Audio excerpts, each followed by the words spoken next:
Misalnya ya, bagaimana mencontohkan, menafsirkan, mengaplikasikan ilmu tafsir menggunakan ulumul Quran, ilmu-ilmu Quran yang sudah dipelajari itu. Ini kita akan mencoba menafsirkannya dengan memberikan contoh ini.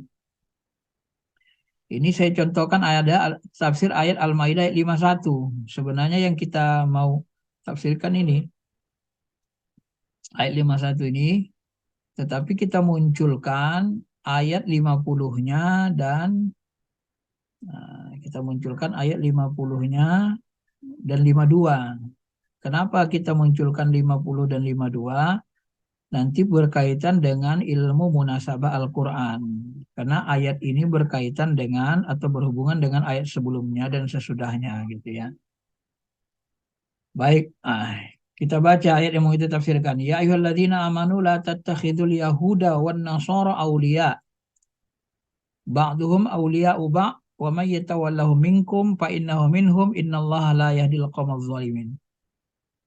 Wahai orang beriman, jangan kalian ambil orang Yahudi dan Nasrani sebagai aulia pemimpin. Sebahagian mereka menjadi pemimpin atau pelindung sebahagian yang lain. Siapa yang berpaling kepada orang Yahudi Nasrani di antara kalian, maka sesungguhnya kamu itu golongan mereka. Sesungguhnya Allah tidak menunjuki orang-orang yang jalim. Kan gitu kan? Ini artinya nih. Ya.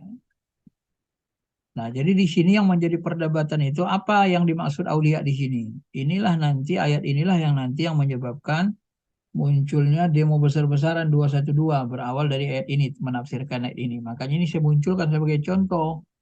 Karena sudah pernah menjadi polemik besar kan di negara kita kan. Nah, bagaimana kita memahami ayat ini? Ayat ini kan secara tekstual melarang kita mengangkat Yahudi dan Nasrani sebagai aulia. Apa ini maksud dengan aulia?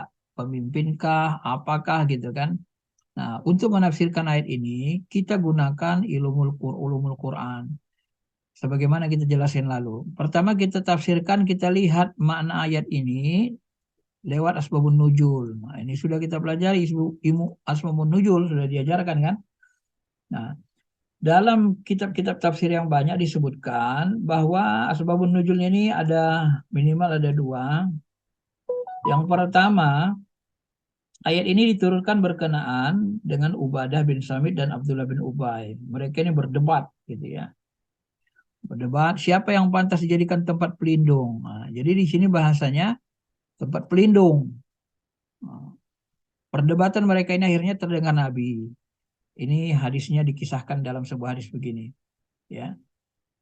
Ubadah berkata kepada Abdullah bin Ubay bin Salul ketika mereka berdebat, kata Ubadah apa? Saya memiliki banyak aulia. Ya, jadi aulia Yahudi, Nasrani, banyak kawan auliaku, kawan-kawanku, sekutuku, pelindungku orang Yahudi. Jumlah mereka banyak dan pengaruhnya besar, orang-orang kuat. Ya, dulu kan mereka kuat, masa Nabi pun masih kuat kan. Tapi saya melepaskan diri dari mereka dan mengikuti Allah dan Rasulnya. Nah, dia nggak mau bergabung dengan Yahudi Nasrani. Nah, lalu Abdullah bin Salul ini dianggap Salul ini termasuk orang yang dianggap dalam sejarah sebagai orang munafik ya. Apa dia katakan? Dia bilang, saya lebih memilih berlindung kepada Yahudi karena saya takut ditimpa musibah. Karena dia anggap Yahudi ini lebih kuat dari komunitas Muslim Nabi dan para sahabat, maka dia tidak mau masuk ke kubu Nabi dan sahabat. Dia takut Nabi dan sahabat kalah gitu kan. Nah, dia anggap Yahudi itu kuat. Maka dia tidak mau bergabung kepada Nabi dan sahabat. Nah, ini karena dia tidak yakin sama Allah dan Rasulnya. Inilah namanya orang munafik kan. Maka Nabi berkata, wahai Abul Hubab, keinginanmu tetap dalam perlindungan kekuasaan Yahudi adalah pilihanmu. Jadi keinginan dia untuk tetap mendapat perlindungan orang Yahudi, itu pilihanmu, terserah kau kata Nabi. Tapi tidak bagi Ubadah bin Samit. Nah, Ubadah bin Samit milih Allah dan Rasulnya. Antum lah, Ubadah bin Samit nggak ikut sama antum. Nah, kira-kira gitu. Jawab, baik saya menerimanya ya Rasulullah. Karena itu turunlah ayat ini. Nah, kemudian yang kedua, riwayat kedua, asbabun nuzulnya, ya. As-Sudi mengatakan ayat ini turun ketika terjadi serangan hebat terhadap satu kelompok perang Uhud. Perang Uhud ini kan Nabi dan sahabat kalah, ya. Jadi sebahagian sahabat ini takut kalau orang kafir menyiksa mereka. Maka berkatalah salah seorang muslim di situ, saya bergabung dengan orang Yahudi dan Nasrani aja lah katanya. Saya bergabung sama Yahudi aja lah. Nah, mereka nanti akan melindungi kita gitu kan. Dia khawatir orang Yahudi menyiksa dirinya. Sementara orang lagi berkata, mukmin lagi berkata, oh enggak usah, saya gabung dengan orang Nasrani dari Sam. Nah, maka turunlah ayat ini untuk melarang, jangan bergabung kepada Yahudi dan Nasrani. Maka kalau kita lihat dari asbabun nujul, kita lihat hadis ini, asbabun nujulnya, ilmu asbabun nujul, maka makna aulia di sini adalah komunitas pelindung. Jadi komunitas yang melindungi, gitu kan. Kalau kita lihat asbabun nujul, nah, karena Abdullah bin Salul, bin Ubay bin Salul ini dia minta perlindungan kepada komunitas Yahudi, termasuk sahabat yang kalah di perang Uhud, ya kan? Mereka takut disiksa, ada yang ke Yahudi, ada ke Nasrani gitu. Berarti dia komunitas pelindung. Jadi aulia di sini dipahami artinya komunitas pelindung, kan gitu. Secara asbabun nuzul, makna aulia di situ. Nah, bagaimana kalau kita lihat tafsir biriwayah, apa yang dimaksud dengan aulia di situ? Nah, ternyata kalau kita lihat dalam sebuah riwayat sahabat, termasuk Umar bin Khattab, ada satu riwayat ya diceritakan apa ya yang diceritakan tentang Umar bin Khattab, kata beliau yang dari sama Ibnu Habar dari Iyad, Umar bin Khattab pernah memerintahkan Abu Musa Asy'ari. Abu Musa Asy'ari ini gubernurnya. Umar bin Khattab khalifah kan, presiden kira-kira gitu kan. Dilaporkanlah kepada Umar. Umar bilang dia Abu Musa Asy'ari laporin semua yang uang kas yang diambil dan diberikan pemasukan pengeluaran dari apa dari daerah yang kau pimpin gitu kan, diminta laporan oleh Umar. Nah pada saat itu Abu Musa al-Asy'ari punya sekretarisnya ini seorang Nasrani bukan Muslim. Jadi kalau sekarang Abu Musa Asy'ari itu gubernur, sekdanya sekretaris daerahnya orang Nasrani gitu kan. Nah, kemudian dilaporkanlah laporan itu kepada Umar, laporan keuangan. Nah, Umar ini terkejut. Wah, sesungguhnya orang ini benar-benar pandai ini, sekretarismu ini, buat laporan keuangan. Pintar banget nih, kata Umar kan. Kemudian Umar mengatakan, bisa nggak sekretarismu itu membacakan surat, ya surat di dalam masjid ini yang datang dari negeri Syam. Ada surat-surat datang dari negeri Syam, bisa nggak dia bacainnya, jelasinya gitu kan. Karena dia pintar, pandai bahasa dan seterusnya, terjemah bahasa Ibrani dan segalanya. Mungkin seperti itu, maka disuruhlah dia membacakan surat-surat. Lalu Abu Musa Asy'ari mengatakan, oh nggak bisa Umar. Ya kenapa? Apa dia sedang junub rupanya, sedang hadas besar rupanya, makanya nggak bisa masuk masjid. Oh enggak, kata Abu Musa Asy'ari enggak. Dia seorang Nasrani, dia non-Islam. Karena orang Nasrani non-Islam tidak boleh masuk masjid Nabawi, tidak boleh masuk Masjidil Haram gitu ya. Termasuk masuk masjid masa itu ya. Nah, nggak bisa maju Masjid Nabawi karena Masjidil Haram itu kan sudah diharamkan. Tidak boleh orang non-Islam masuk ke Haramain, Mekah Madinah. Setelah turun ayatnya kan.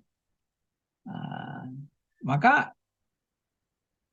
apa yang dilakukan Umar? Umar membentakku. Dibentaknya lah Abu Musa Asy'ari. Kau ini katanya. Langsung dipukulnya pantatnya, dibentaknya, dipukulnya pahanya. Oh, kau ini katanya. Pecat dia katanya. Nah, artinya apa? Umar itu tidak setuju bahwa setingkat sekda, sekretaris daerah, nah berarti ini kan orang kepercayaan Abu Musa Asy'ari kan, yang mendampingi dia kan, yang beri laporan. Nah, jadi Umar tidak mau dia menjadi sekretaris daerah, menjadi sekretaris Abu Musa Asy'ari, sekretaris gubernur gitu ya.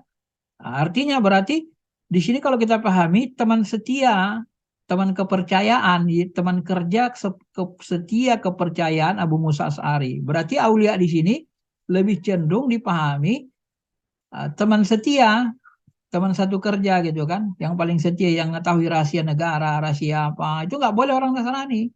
Karena dikhawatirkan mereka berkhianat, dikhawatirkan mereka tidak loyal gitu kan.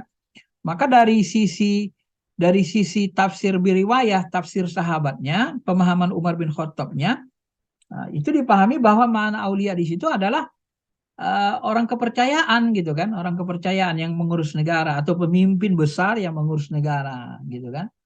Nah, maka jadi ada dua maknanya. Kalau dari sisi asbabun nuzul tadi itu komunitas pelindung, yang kedua ini adalah teman akrab, teman kepercayaan atau orang yang diberikan amanah besar mengatur negara, keuangan negara.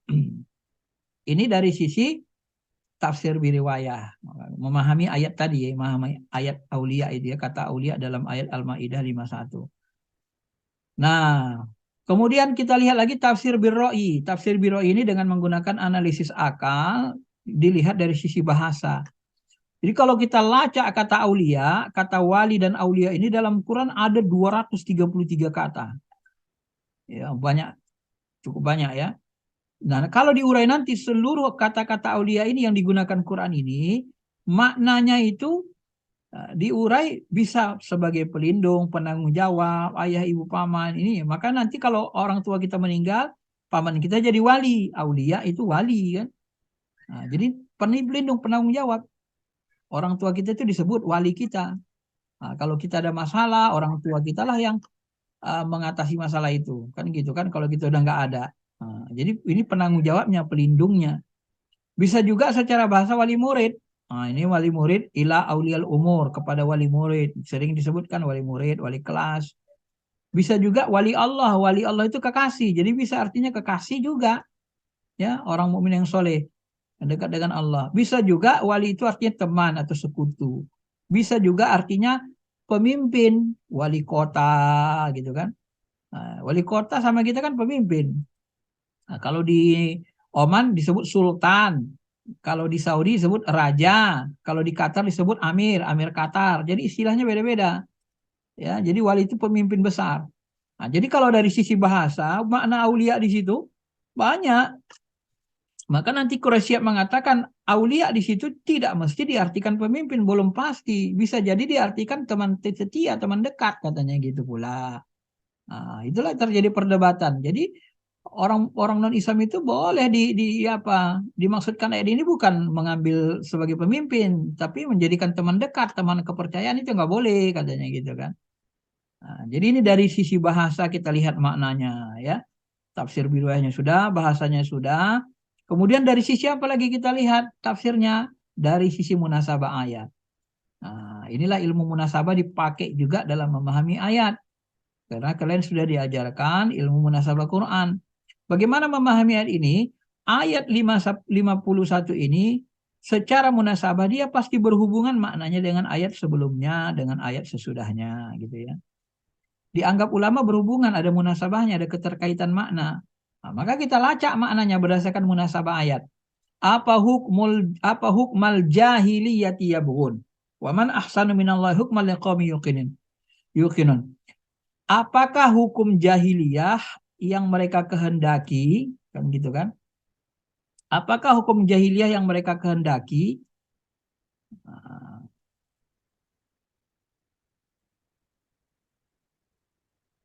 untuk diterapkan, siapa yang ahsan lebih baik hukumnya, hukman minallah daripada Allah bagi orang-orang yang yakin. Jadi dalam ayat sebelumnya ini bercerita tentang untuk penerapan hukum, menerapkan hukum gitu ya. Nah, untuk menerapkan hukum. Nah, jadi kalau untuk menerapkan hukum gimana? Ya untuk menerapkan hukum itu apakah bisa diartikan ini yang menerapkan hukum nanti adalah aulia ini diartikan teman setia? Nggak mungkin. Kalau berkaitan dengan hukum, yang membuat hukum, menjalankan hukum itu adalah pemimpin pemerintah. Nah, maka aulia ini lebih cenderung dipahami pemimpin. Kenapa? Karena ayat sebelumnya cerita penerapan hukum Tuhan, penerapan hukum. Mana bisa diterapkan hukum Tuhan? Ya, kalau nggak ada pemimpin, nggak ada aulia, maka mana aulia yang paling tepat di sini adalah pemimpin, pelaksana, pembuat undang-undang, pembuat aturan gitu ya. Supaya hukum Tuhan bisa diterapkan, nilai-nilai Islami bisa diterapkan. Kalau orang-orang non-Islam nanti yang memimpin, maka nilai-nilai Islami bisa tergusur gitu. Dia tentu secara moral tidak akan kurang menyukai nilai-nilai Islami. Lihat lebih cenderung dipengaruhi nilai-nilai agamanya gitu. Nah, maka aulia di sini diartikan lebih cenderung pemimpin kalau dari munasabah ayat ya. Nah, kalau dilihat dari ayat sesudahnya fatar ladzina fi qulubihim maradun yusairuna fihim. kamu melihat orang yang ada dah penyakit dalam hatinya bersegera bergabung kepada orang Nasrani dan Yahudi tadi, fihim yakulun nakhsha. Mereka mengatakan kami takut kena musibah, kami takut diserang orang Yahudi Nasrani, mereka masih kuat. Mudah-mudahan Allah memberikan kemenangan kepada Nabi atau memberikan keputusannya. Nah, kalau dilihat dari sini, ya itu tadi pelindung, kembali ke makna pelindung, karena komunitas pelindung. Jadi ini bisa aulia, bisa pemimpin, komunitas pelindung, bisa teman dekat, teman setia. Jadi banyak ya maknanya itu tafsirnya ya. Begitulah kita menafsirkan Al-Quran itu dengan ilmu. Jangan memahami Quran dengan tekstual saja, nggak ada ilmunya. Itu bahaya. Kadang-kadang orang sekarang kan suka seperti itu. Memahami Al-Quran tekstual. Allah bertangan, berkaki, dianggapnya Tuhan punya tangan, punya kaki. Tekstual, bahaya. Itu ayat mutasyabihat. Nggak bisa dipahami dengan tekstual gitu. Karena ayat mutasyabihat itu maknanya berbeda dengan teksnya gitu. Ungkapan teksnya. Nah, ini makanya menafsirkan Quran itu tidak boleh dengan sembarangan. Maka Nabi mengatakan, mengqala fi Quran bi ra'yihi falyatabawa maq'adahu minan nar. Siapa yang menafsirkan Quran dengan akalnya semata-mata, main akal-akalannya dia. Hendaklah dia siap-siap masuk neraka. Artinya, kata Ibnu Taimiyah, kalau orang menafsirkan dengan akalnya semata-mata, maksudnya dengan hawa nafsu, maksudnya dengan tidak dengan ilmu. Siapa yang menafsirkan Quran tidak pakai ilmu, siap-siap masuk neraka. Orang nggak pakai ilmu, dia akal-akalinya jadi pahaminya sendiri pakai akalnya, itu bahaya kan. Maka menafsirkan Quran pakai ilmu. Nah, ini banyak kan ternyata ilmunya. Nah, yang terakhir kita mau melihat ayat ini kan berkaitan dengan kepemimpinan. Ilmu yang berkaitan dengan kepemimpinan adalah ilmu fikih, namanya ilmu fikih siasa ya. Nah, ilmu fikih siasa. Ini warna fikih siasa ya. Siasa kan masalah politik. Nah,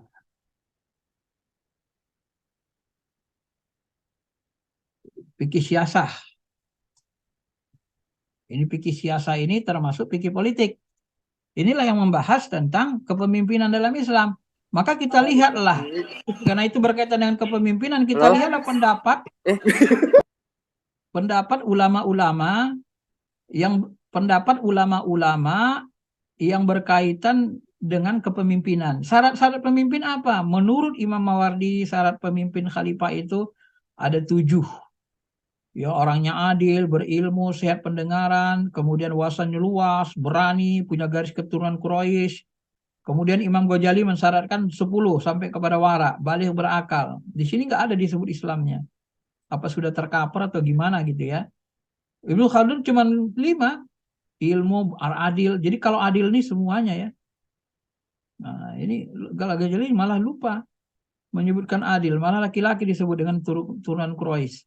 Di sini adil, kompetensi, sehat, panjang indah, memiliki sifat Quraisy. Jadi bukan orang Quraisy, tapi sifatnya yang sifat Quraisy gitu ya. Nah, kalau ini keturunan Quraisy, kalau Al-Ghazali, turunannya orang Quraisy sama kayak Al-Mawardi. Nah, maka kalau kita bahas secara fikih, kalau kita lihat dari 3 ini nggak ada mensyaratkan Islam, bisa jadi mereka lupa atau sudah include ya. Maka nanti muncul pendapat misalnya Badruddin Al-Hamawi Asy-Syafi'i, dia katakan apa? Tak boleh mengangkat kafir jimmi orang non-Islam untuk jabatan apapun mengatur umat Islam, kecuali mungut pajak upeti. Jadi kalau mungut pajak boleh, tapi kalau mengurusi umat Islam, pokoknya asal mengurus urusan umat Islam nggak boleh. Ditakutkan mereka tidak bisa berlaku adil mungkin ya.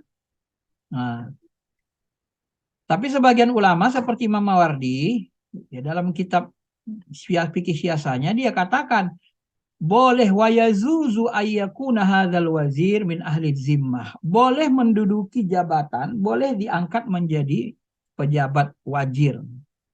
Dia pejabat wajir tapi pejabatnya itu dalam bentuk pelaksana. Ya, nanti kalau habis waktunya belum selesai gabung lagi lah nih. Nah, ini kata Imam Mawardi, ini jabatan wajir ini sejenis eksekutif yang dikawal oleh pengawas. Jadi kalau menurut Imam Mawardi ini boleh mengangkat non-Islam itu menjadi pejabat tapi sejenis eksekutif, maksudnya pelaksana undang-undang saja gitu. Dari kalangan non-Islam yang mereka hidup damai sama kita. Kalau Jimmy kan orang yang hidup damai dengan orang Islam, tidak bermusuhan. Tapi kalau menduduki jabatan tafwid untuk otoritas buat undang-undang, legislasi, ini tidak boleh. Tapi hanya sebagai pelaksana saja, dia hanya melaksanakan undang-undang boleh karena dia diatur undang-undang. Cuma kalau kita pahami seperti ini, konteks keindonesiaan kurang pas juga. Kenapa? Karena kalau kita lihat presiden, dia eksekutif disebut, tapi presiden bisa buat peraturan, peraturan pemerintah, peraturan presiden, PP bisa dia buat. Berarti bisa dia membuat undang-undang kan? Berarti nggak boleh juga. Nah, gitu. Jadi konteks pemahamannya ini beda. Kecuali mungkin dalam bentuk apa kerajaan atau gimana ya. Raja itu hanya melaksanakan undang-undang atau Perdana Menteri dia melaksanakan undang-undang, tapi undang-undangnya yang buat kerajaan atau DPR gitu kan. Kalau Indonesia kan tidak. Yang buat undang-undang itu eksekutif pun terlibat. Nah, di situ jadi susahnya teori ini agak sulit jadinya kan untuk mengkiaskan teori ini ke Indonesia gitu kan. Nah, tapi Imam Mawardi mengatakan gitu, udah kalau sekedar pelaksana boleh.